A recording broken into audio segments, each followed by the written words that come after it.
Bonjour à toutes et à tous. Donc nous allons attaquer toujours dans la séquence 1 les soudures, donc la séance numéro 3 qui concerne la soudure acier. Donc là toujours pareil, au niveau de la situation, monsieur et madame Métal ont une fuite sur leur réseau chauffage dans leur appartement. Donc on va dire quel est le problème. C'est comment réparer cette fuite. Et donc à partir de vos connaissances, vos connaissances sur le chalumeau, vos connaissances sur la technologie, sur le réseau chauffage, donc les connaissances sur les produits. Et donc nous allons essayer de réparer cette fuite. Et donc l'objectif, c'est de réaliser une soudure acier avec le chalumeau donc oxyacétylénique. Donc le chalumeau, on le connaît déjà, donc oxygène acétylène, donc 1 bar 5 pour l'oxygène, 0,5 bar pour l'acétylène. Donc tous ces petits réglages, vous les faites sur votre manomètre, sur lequel vous pourrez lire la contenance de la bouteille et les réglages. Donc 1 bar 5 oxygène, 0,5 l'acétylène. Ensuite, donc le chalumeau. Alors pour ce qui est du chalumeau, pour la partie des boyaux, on a des raccords à piles, les clapets anti-retour, très important pour éviter les retours de flamme. C'est-à-dire que la flamme repart vers les bouteilles, ça c'est obligatoire. Et donc votre chalumeau, donc classique, oxygène acétylène. Voilà. Au niveau de la mise en place, donc comme d'habitude, nos équipements de protection individuelle, donc une petite paire de gants, les lunettes, chaussures de sécurité et bien sûr notre extincteur à portée de main. Alors, pour ce qui est des produits, voilà, il n'y a pas grand chose en fait au niveau du produit pour la soudure acier, si ce n'est du métal d'apport. Donc là, voilà, donc là on a le métal d'apport, donc là c'est de la baguette de 2 mm. Il en existe différents diamètres bien évidemment. Bon, ça c'est de la tige filetée, mais quand on soude à la tige filetée c'est pas bon.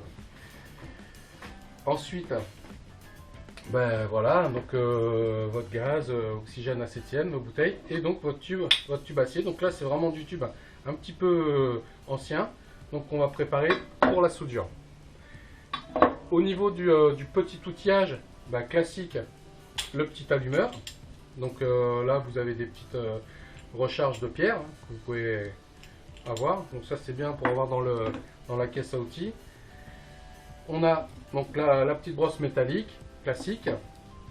Après, si on commence déjà un petit peu à travailler, donc au niveau du tube, on a la craie de chauffe, donc qui vous permet de tracer sur le tube, la pointe à tracer et le pointeau.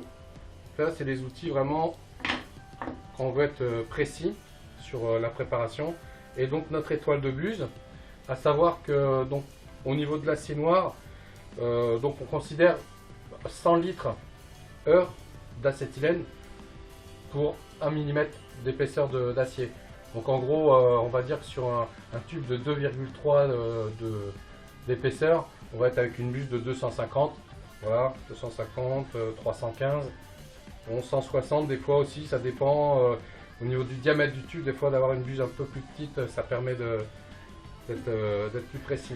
Alors au niveau du métier, on va dire du chauffagiste, ce qu'il faut savoir c'est on peut le dissocier en 3 parties. C'est-à-dire qu'il y a la partie tuyauteur, donc préparer le tuyau, la partie montage, donc ça veut dire fixer les tuyaux sur les murs avec les colliers, les fixations, les pointés, et la partie soudage. Donc pour, je dirais, le métier de tuyauteur, un chauffagiste, lui c'est les 3, mais un tuyauteur, donc il va lui falloir des outils, comme par exemple des coupe-tubes, là, voilà, petit diamètre, un peu plus gros, bien sûr les équerres, pour pouvoir travailler les angles. Donc ça c'est l'équerre à bride. Donc là dès qu'on commence à faire un peu de la canalisation un peu plus importante. Après au niveau des disqueuses, donc avec le disque de 125 et les disques fins. Et la disqueuse donc la plus importante, un peu avec un disque de 230 mm. Donc la grosse disqueuse. Donc là c'est pareil au niveau des disques, donc on va avoir des disques fins pour tronçonner et des disques qu'on appelle à meuler, donc où il y a beaucoup plus d'épaisseur.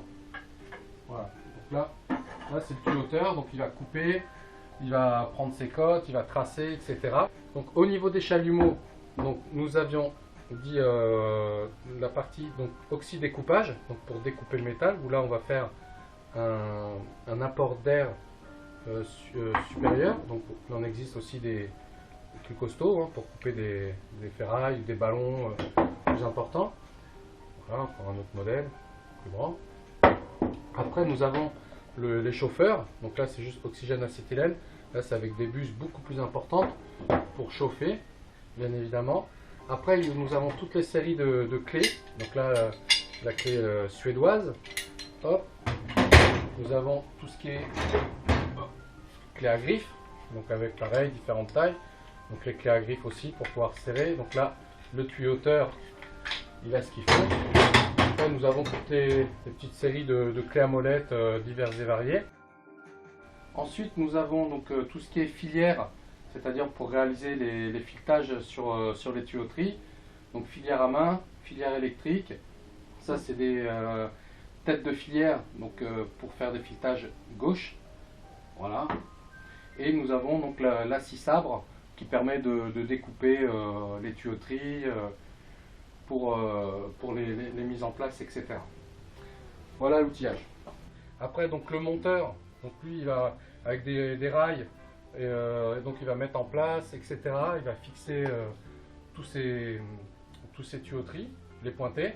Et enfin le soudeur donc, qui arrivera avec son chalumeau. Donc ça va être notre phase d'après le passage à la préparation du tube acier noir. Donc au niveau de la préparation de la tuyauterie, donc une fois qu'on a coupé soit au coupe-tube, soit à la disqueuse, donc on a toute la partie donc alésage, donc l'intérieur. Voilà, à savoir par exemple qu'un raccord du commerce, donc là c'est un raccord gaz. Vous voyez le tube arrive, il est complètement lisse à l'intérieur. Il est déjà chanfreiné, donc chanfreiné ça veut dire tout est bavuré, enfin bien un petit cône tout autour. Et il est bien évidemment propre au niveau de la soudure. Donc ce qui fait qu'au niveau de votre tuyauterie, ça vous oblige aussi à avoir la même préparation, de mettre à blanc avec la meuleuse donc, et le disque à meuler, donc une petite partie du tube et bien ébavurer l'intérieur. Voilà, donc là on va procéder à cette phase sur cette tuyauterie. Donc bien sûr, dès qu'on utilise une disqueuse, on met toujours ses lunettes de protection, hein, les équipements de protection individuelle, les gants aussi. Voilà. Et là, c'est parti pour...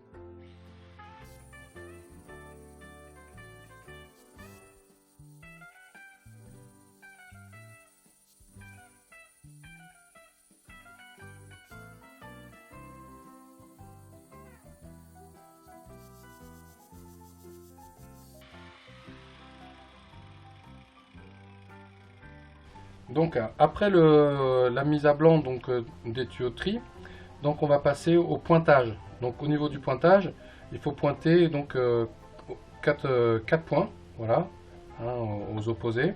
Au niveau de la présentation des soudures, ce qu'il faut essayer de laisser, c'est, on va pas dire peut-être tout à fait une épaisseur de baguette, mais un petit peu moins, voilà, une petite, pour qu'il y ait une bonne pénétration de la soudure. Voilà, et bien évidemment donc les lunettes de soudeur classiques, hein. Donc avec des verres de 5 au niveau de la luminosité. Voilà, donc là on va allumer notre petit chalumeau. Donc là c'est pareil,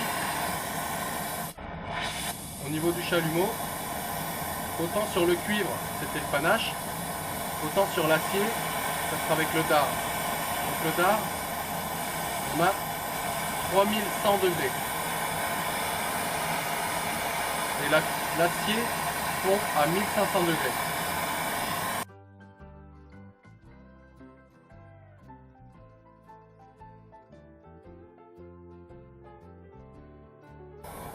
Donc là maintenant on va pouvoir commencer à souder. Donc pareil, le petit, faut bien régler son chalumeau.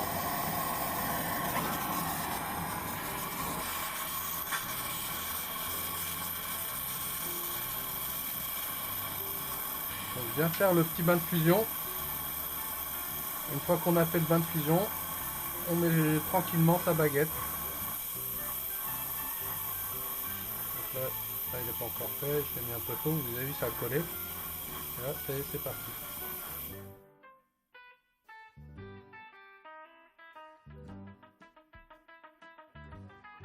Voilà, donc là quand on reprend après une petite soudure, donc ce qu'il y a de bien c'est de mettre un petit coup de brosse métallique hein, pour avoir un départ propre. Voilà. Et bien sûr éviter de souder trop près de l'étau parce que sinon toute la chaleur va aller dans l'étau. Donc là.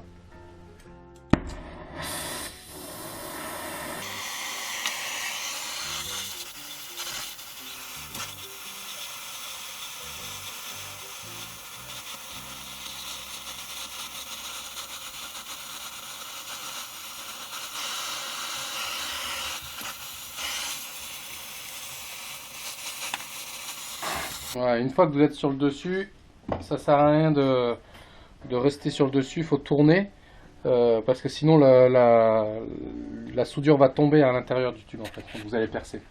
Voilà, donc toujours remettre un petit coup de brosse métallique pour repartir, puisque là après, parce que là on a une soudure presque en position quoi. Donc voilà, on va repartir donc d'ici pour aller jusque là.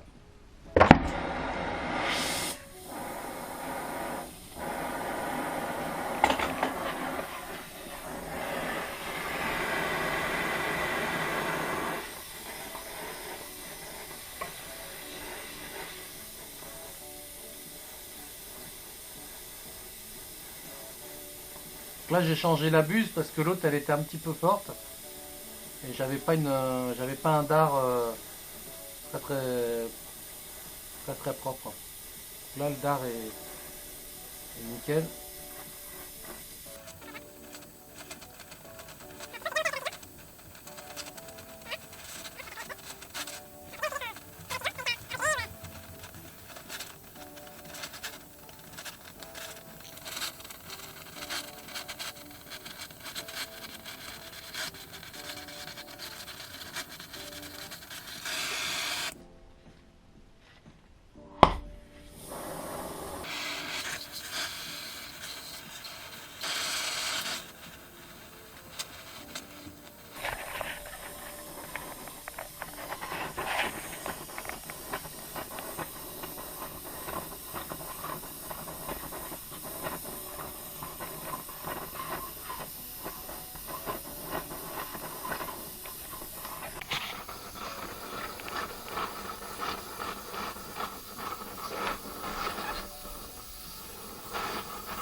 Un petit coup de toile émerie, de brosse métallique, n'importe quoi,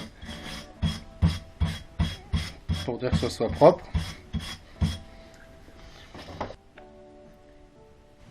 Donc je dirais en aparté par rapport au métier de tuyauteur, donc on a celui de monteur comme je l'ai expliqué, donc c'est quelqu'un qui va devoir découper des tuyaux, qui va devoir découper des ferrailles, faire des supports.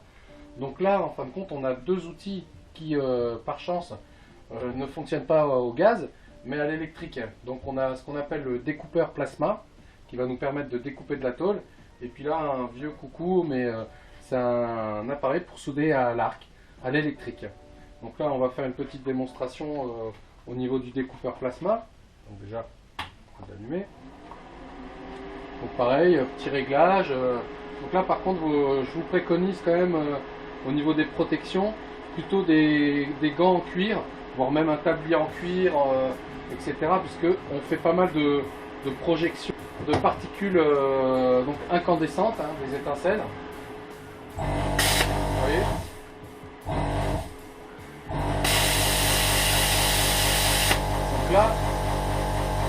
on a la flamme instantanément. Ça veut dire qu'on va pouvoir découper directement du métal, de la tôle, des ballons, des tuyaux, tout ce que vous voulez. Un peu comme l'oxydécoupeur, mais sans gaz.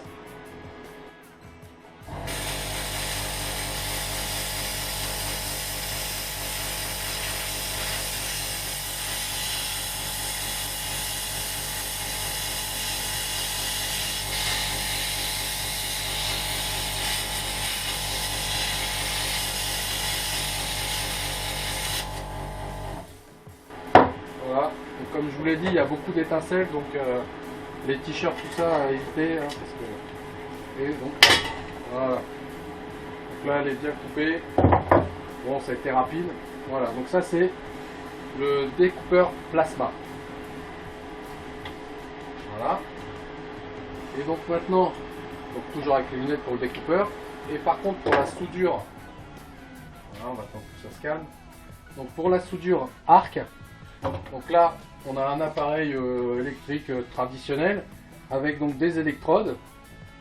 Donc voilà, les électrodes on voit en sachet. Et là par contre au niveau de la protection, on va opter donc pour un masque. Donc là celui-ci c'est un casque qui se...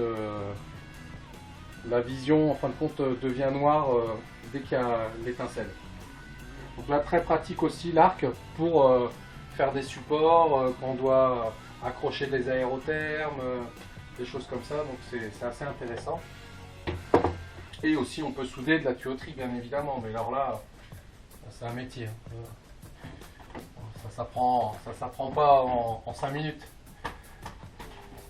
Bon. Là, vous voyez. Donc toujours bien mettre la masse. Voilà, hop. Donc là on met la protection. Donc on va mettre une protection aussi sur la caméra. Là.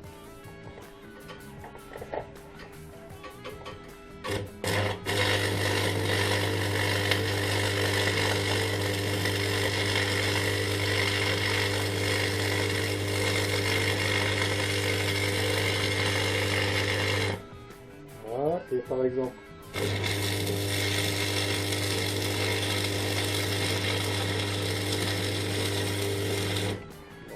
Si vous avez des supports à faire, ça va assez vite.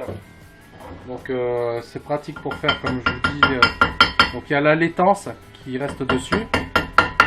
Donc toujours une protection pour les yeux, tout ça, parce que c'est très puissant. Voilà, donc là on la casse. Donc c'est pratique aussi pour donc là, hop, change l'électrode. Voilà. Si on a besoin de faire des supports.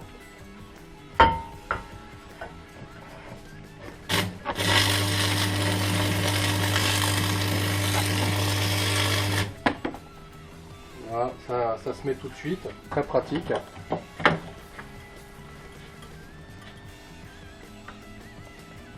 Et c'est très rapide. Voilà, vous voyez le support, c'est soudé. Donc nous voici arrivés au terme de cette troisième séance donc consacrée à la soudure acier, donc faisant partie de la séquence 1, les soudures.